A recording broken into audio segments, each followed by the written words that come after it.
Assalamualaikum warahmatullahi wabarakatuh. Perkenalkan, nama saya Gurik dengan NIM 24202038612111067 dari Program Studi Manajemen Keuangan Syariah, Fakultas Ekonomi dan Bisnis Islam, Institut Agama Islam Negeri Parepare. Pada kesempatan kali ini, saya akan menjelaskan materi keseimbangan Islam, pasar barang dan pasar uang pada mata kuliah Ekonomi Makro Islam. Adapun yang akan dibahas pada video ini ialah pengertian keseimbangan ekonomi Islam. A. Pasar barang dalam Islam. 1. Pengertian pasar barang. Kedua, tujuan pasar barang dalam Islam. Ketiga, karakteristik pasar barang syariah. Keempat, prinsip keadilan dalam pasar. Dan kelima, peran hizbah atau pemerintah. B. Pasar uang dalam Islam. Yang pertama, pengertian pasar uang syariah. Kedua, akad-akad yang digunakan dalam pasar uang syariah. Ketiga, perbedaan pasar uang syariah dan konvensional. 4. Fungsi pasar uang syariah. Dan yang kelima, instrumen pasar uang syariah. Pengertian keseimbangan ekonomi Islam. Keseimbangan dalam ekonomi Islam atau tawazun berarti tercapainya kondisi ekonomi yang harmonis, stabil, dan adil sesuai dengan prinsip syariah. Berbeda dengan ekonomi konvensional yang fokus pada efisiensi dan keuntungan, ekonomi Islam memasukkan unsur moral dan spiritual. Keseimbangan ini bertujuan mewujudkan keadilan, kemaslahatan, dan distribusi pendapatan yang merata agar tidak terjadi kesenjangan sosial. Untuk mencapai keseimbangan, Islam melarang praktik riba, gharar, dan maisir, serta menekankan pentingnya sektor real sebagai dasar ekonomi. Selain itu, mekanisme zakat, infak, dan sedekah membantu pemerataan kekayaan, sementara etika bisnis seperti jujur, amanah, dan transparansi menjadi pondasi penting dalam menjaga keadilan transaksi. Selanjutnya, A. Pasar barang dalam ekonomi Islam. 1. Pengertian pasar barang. Pasar barang dalam ekonomi Islam adalah tempat terjadinya transaksi jual beli barang atau jasa yang dilakukan sesuai dengan prinsip-prinsip syariah. Artinya, barang yang diperdagangkan harus halal, prosesnya jujur, tidak merugikan, dan memenuhi akad yang jelas. Pasar barang bukan hanya sekadar tempat bertemunya penjual dan pembeli, tetapi juga ruang untuk menegakkan keadilan, etika, dan kemaslahatan dalam aktivitas ekonomi. Yang kedua, tujuan pasar barang dalam Islam. Yang pertama, mewujudkan distribusi barang yang adil. Setiap orang memiliki akses yang sama terhadap barang kebutuhan tanpa hambatan dari manipulasi. Yang kedua, menjamin harga yang transparan dan wajar. Artinya, harga harus terbuka, jelas, dan sesuai nilai barang. Dan yang terakhir, menjaga kemaslahatan masyarakat luas. Pasar barang syariah mendukung perkembangan ekonomi yang sehat dan stabil demi kesejahteraan semua pihak. Yang ketiga, karakteristik pasar barang syariah. Pertama, barang yang diperjualbelikan harus halal. Yang kedua, transaksi harus jelas atau tidak ada gharar. Kejelasan dalam transaksi sangat penting, seperti informasi kualitas barang, kuantitas harga, dan waktu penyerahan. Yang ketiga, tidak boleh ada unsur penipuan atau tadlis. Penjual dilarang menyembunyikan kecacatan barang, memasukkan kualitas, atau memberi deskripsi yang tidak sesuai dengan kenyataan. Yang keempat, tidak boleh ada penimbunan atau ihtikar. Praktik penimbunan barang untuk menaikkan harga secara tidak wajar dilarang karena dapat merugikan masyarakat luas.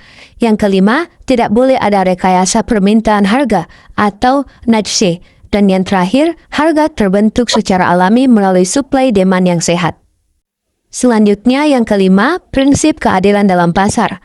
Pertama, penjual wajib jujur. Yang kedua, konsumen tidak boleh merugikan penjual. Artinya, konsumen juga memiliki kewajiban moral untuk tidak meminta harga yang tidak wajar, tidak membatalkan transaksi secara sepihak tanpa alasan, dan tidak menipu penjual. Dan yang ketiga, tidak boleh merugikan salah satu pihak. Seluruh transaksi harus menciptakan win-win, bukan win-loss. Inilah bentuk keadilan yang dijaga dalam pasar Islam. Yang kelima, peran hizbah atau pemerintah. Yang pertama, mengawasi praktik pasar. Yang kedua, menjaga stabilitas harga. Yang ketiga, mengawasi kualitas barang. Dan yang keempat, menindak monopoli. Artinya, Islam melarang praktik monopoli yang merugikan masyarakat, sehingga pemerintah harus bertindak jika satu pihak menguasai pasar secara tidak adil. Sekarang, kita masuk pada bagian B, yaitu pasar uang dalam ekonomi Islam. Yang pertama, pengertian pasar uang syariah. Pasar uang syariah merupakan tempat terjadinya transaksi keuangan jangka pendek antara lembaga keuangan, misalnya bank syariah. Bank syariah menggunakan akad-akad syariah yang sah, tanpa menggunakan bunga. Pasar ini membantu bank mengatur likuiditas dan menjaga stabilitas ekonomi sesuai dengan prinsip Islam. 2. Akad-akad yang digunakan dalam pasar uang syariah. Yang pertama, mudharabah atau bagi hasil. Bank memberikan modal kepada pihak lain untuk digunakan dalam usaha, dan keuntungannya dibagi sesuai kesepakatan. Tidak ada bunga, hanya profit was sharing. Yang kedua, musyarakah atau kerjasama modal. Yang ketiga, murabahah atau jual beli margin keuntungan. Yang keempat, wadiah atau wakalah, titipan dan kuasa. Nasabah atau bank menitipkan dana, dan kemudian bank hanya sebagai penjaga, bukan pengguna dana. Yang kelima, qard hasan, pinjaman tanpa bunga. Dan yang keenam, sukuk, jangka pendek. 3. Perbedaan pasar uang syariah dan konvensional. Yang pertama, tanpa bunga. Semua transaksi bebas riba, berbeda dengan pasar konvensional yang berbasis interest rate. Yang kedua, tidak spekulatif. Transaksi harus jelas akadnya dan ada underlying aset. Tidak boleh menjual risiko atau sesuatu yang tidak nyata. Yang ketiga, harus ada underlying aset. Setiap transaksi harus terkait barang, jasa, proyek nyata atau sektor real. Yang keempat, berbasis akad yang jelas. Semua transaksi diperjelas melalui akad seperti mudharabah, murabahah, dan musyarakah. Dan yang kelima, risiko dibagi bersama. Dalam syariah, kerugian ditanggung sesuai porsi kontribusi modal, bukan dibebankan satu pihak. Yang keempat, fungsi pasar uang syariah, yaitu menjaga likuiditas bank syariah, kemudian menjadi instrumen investasi jangka pendek. Selanjutnya, menjaga stabilitas moneter, kemudian mendorong pembiayaan sektor real. Yang terakhir, instrumen pasar uang syariah. Yang pertama ada SBIS atau Sertifikat Bank Indonesia Syariah, instrumen yang digunakan Bank Indonesia untuk mengatur likuiditas bank syariah. Yang kedua, sukuk negara atau SBSN. Nah, instrumen pemerintah untuk pembiayaan proyek nasional. Yang ketiga, deposito mudharabah antar bank. Bank satu bisa mendapatkan dana pada bank lain menggunakan akad mudharabah. Dan yang terakhir, repo syariah, pembelian dan penjualan kembali aset berdasarkan akad syariah. Itulah tadi materi tentang keseimbangan Islam, pasar barang dan pasar uang dalam syariah. Sekian, billahi fi sabilil haq fastabiqul khairat. Wassalamualaikum warahmatullahi wabarakatuh. Jangan lupa like, comment, and subscribe.